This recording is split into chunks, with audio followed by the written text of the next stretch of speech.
bonjour et bienvenue dans À l'affiche. Valeria Bruni-Tedeschi se glisse dans les habits de Petra von Kant, une femme en pleine crise d'identité. La pièce est jouée en ce moment au Théâtre de l'Œuvre à Paris.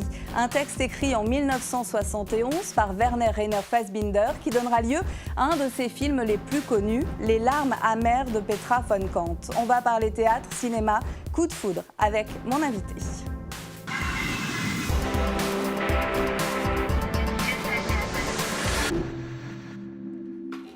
Bonjour Valeria Bruni-Tedeschi. Bonjour. Quelle joie de vous retrouver au Théâtre de l'Œuvre dans Les larmes amères de Petra von Kant. On rit, on est déconcerté, surpris, accroché, c'est très subversif.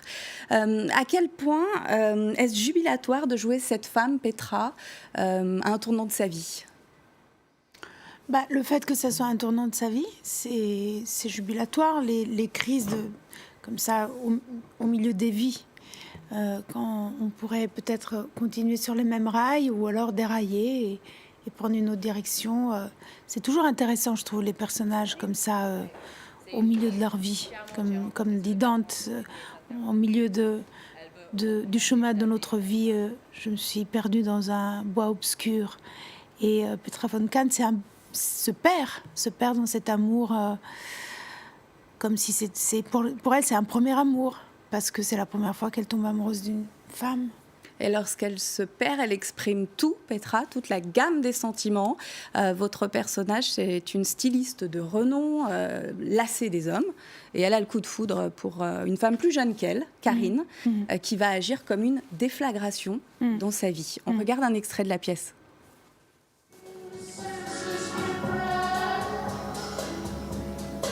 Je dessinerai une collection rien que pour toi.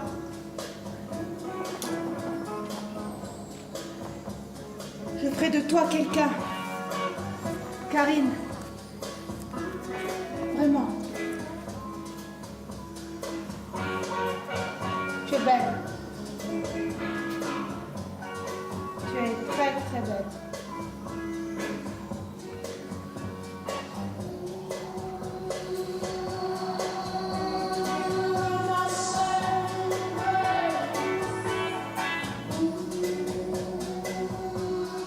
Les larmes amères de Petra von Kant, avec aussi Zoé Schellenberg, Kate Moran, Lolita Chama, Sigrid Bouaziz, Marisa Borini, en alternance avec Nadine Darmon. Elle est cruelle, Petra, que vous incarnez, Valeria Bruni-Tedeschi. Tout le monde est à ses pieds. Elle parle mal aux autres, elle insulte sa mère, elle dit qu'elle n'aime pas sa fille, et pourtant, on s'attache à elle. Comment vous réussissez ce tour de passe-passe ? Déjà, merci de me dire qu'on s'attache à elle. Ça, je ne me rends pas compte. Mais en tout cas, je travaille avec les émotions que je vois dans la pièce et que je retrouve en moi. Et je pense que quand on voit sur scène un personnage qui souffre, même si ce personnage devient cruel et impitoyable, si on ressent vraiment sa souffrance en vrai, alors on a de l'empathie. Mais il faut par ailleurs que le chagrin amoureux soit, reconnaissable. Il faut avoir connu des coups de foudre pour incarner Petra ? Peut-être, ouais. Ouais, c'est difficile je crois, c'est difficile ça. Je ne sais pas comment on peut raconter un coup de foudre si on l'a jamais vécu.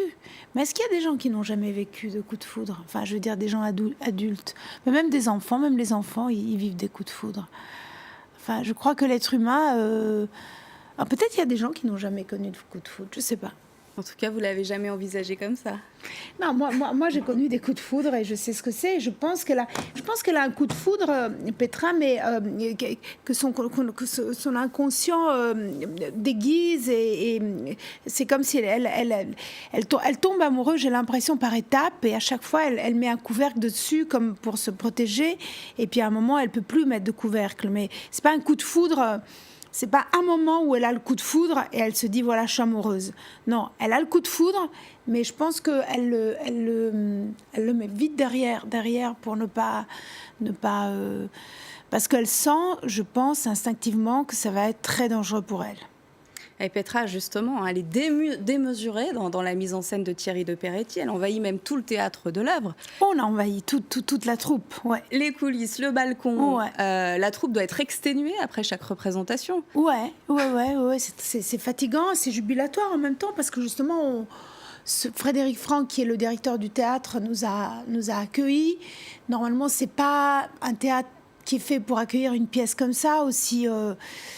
Voilà, on a essayé d'éclater un peu les murs, de salir le théâtre. On le salit d'ailleurs en vrai. Je peux témoigner. Je salue toutes les personnes qui ensuite, après nous, viennent nettoyer. Mais oui, voilà, on a essayé de... Et puis on s'est dit que tout le théâtre était la maison de Petra. Théâtre Donc, à l'italienne, qui est ce théâtre à l'italienne, classique. c'est comme si elle s'était acheté un théâtre. Ouais, Donc, de temps en temps, je m'en vais, je sors de scène, je vais en haut, je m'assois au milieu des gens. Mais c'est chez moi, voilà, c'est chez moi. Je fais ce que je veux. C'est chez Petra. Votre mère est là sur scène aussi, comme elle l'a été dans vos films. C'est une façon de vous retrouver à travers l'art Ouais, c'est une façon de passer du temps ensemble. Moi, j'aime bien. Moi, j'aime beaucoup passer du temps avec ma mère. Je trouve que c'est une très, très étonnante actrice. Alors, je trouve que de voir maintenant, pour la première fois, de la voir travailler au théâtre, je trouve ça vraiment très, très intéressant. Comment elle a abordé ça, avec quelle légèreté, quel sérieux en même temps, comme elle aborde les films. Et puis, c'est très jubilatoire de s'insulter, mère et fille, comme ça, sur une scène de théâtre. Contente de s'insulter. Enfin, c'est vraiment le bon côté du théâtre. Et comment elle le reçoit, elle? Parce que c'est quand même extrêmement violent. Elle adore. Elle regrette juste que ça soit pas plus long. Elle adore. Elle adore se recevoir une tarte à la crème tous les soirs à la figure. Elle adore se faire insulter. Elle adore aussi ce 5e acte qui est un très très bel acte. Où elle a des choses très très belles à dire. Elle a un texte très beau. Donc elle aime beaucoup. Elle a été pianiste toute sa vie. Elle aime beaucoup. Ce n'est plus avec des notes, mais c'est avec des mots qu'elle s'exprime. Elle aime beaucoup ça. C'est vrai qu'elle est très douce, très apaisante dans cette pièce. Vous continuez d'être actrice au cinéma, hein, célébrée récemment dans Les Opportunistes. On vous a vu aussi dans Les Jours Venus ou Le Saint-Laurent de Bonello. Est-ce que vous trouvez plus de liberté au théâtre qu'au cinéma? Non. Je trouve que le théâtre est plus dur. Là, j'avais envie de travailler avec Thierry de Peretti et c'était plus envie de travailler avec lui que le théâtre lui-même. Et puis, cette possibilité, encore une fois, je salue Frédéric Franck qui est vraiment depuis longtemps. Il me dit, ouais, viens quand tu veux, faire ce que tu veux dans mon théâtre. Et donc, voilà, je me suis dit, on va essayer de faire quelque chose qui est plus une pièce, encore une fois, qui aurait été plus pour un théâtre public, mais qu'au lieu, on a essayé d'enlever les frontières et de dire, voilà, on va la faire avec Frédéric dans ce petit théâtre à l'italienne. Voilà, tout ça m'excitait, mais sinon, le théâtre, je le trouve plus douloureux et plus difficile, disons plus difficile juste que le cinéma. Et le cinéma, en tant qu'actrice, maintenant, depuis que je fais mes propres films, je dois dire que c'est vraiment comme une belle, merveilleuse vacance, sérieuse, mais une vacance. C'est-à-dire, je vis ça avec plus de légèreté qu'avant, même si c'est très, très important et très sérieux, mais il y a quand même plus de légèreté. Et puis, les films que j'essaye de faire moi, de fabriquer moi, ça, c'est vraiment très jouissif aussi, ouais. C'est le regretté Patrice Chéreau qui a le plus compté pour vous au théâtre comme au cinéma. Ouais. Oui. Ouais, si je le regrette. Non, mais est-ce que c'est celui qui a le plus compté pour vous en termes oui, c'est le plus compté. C'est quelqu'un. Disons que c'est comme un père dans mon travail. Oui, il est très très très important. Les années à Nanterre au Théâtre des Amandiers dans son école sont fondatrices. On voit justement, ouais. On en voit quelques-unes. Mon Dieu. C'est un reportage qui date de 86 au Théâtre des Amandiers. Et d'ailleurs, vous disiez être très traqueuse dans le reportage, avoir énormément le trac.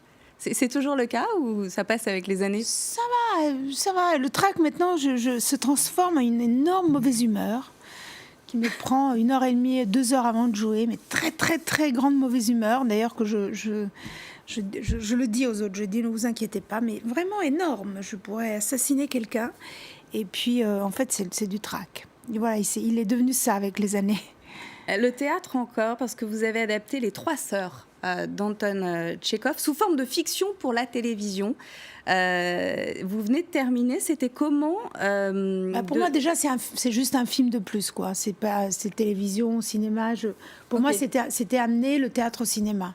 Pour moi, c'est un film, même si c'est produit par Arte et coproduit par Arte, la Comédie Française et Patrick Sobelman et Alexandra Eshberg, mais c'est quand même un film cinéma pour moi, dans le sens que j'ai essayé de voir comment cette pièce de théâtre pouvait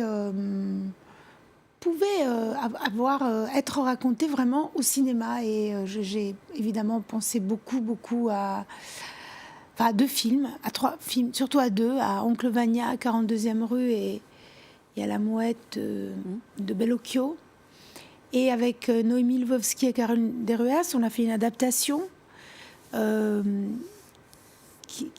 me plaît, avec une idée incroyable de Noémie, qui a fait un rapprochement entre les 3 sœurs, l'année d'écriture des 3 sœurs, et puis la naissance du cinéma. Et donc il y a comme ça on a inséré la naissance du cinéma à l'intérieur des 3 sœurs, comme une greffe un peu, qui a totalement pris. Et c'était très magique de voir comment cette idée a été acceptée par la pièce. Parfois, je me demandais qu'est-ce que penserait Tchekhov. Parce qu'on n'a rien rajouté, on n'a pas rajouté de mots, de paroles, mais il y a l'arrivée du cinéma dans le monde de Tchekhov. À découvrir donc très prochainement. Merci beaucoup Valéria Bruni-Tedeschi. On se quitte avec un nouvel extrait de la pièce Les larmes amères de Petra von Kant. C'est électrique et incandescent, vous l'aurez compris. Et c'est en ce moment au Théâtre de l'Œuvre, dans le 9e arrondissement de Paris, et ce jusqu'au 12 avril. Merci de votre attention. À l'affiche est à retrouver comme d'habitude en un clic sur france24.com.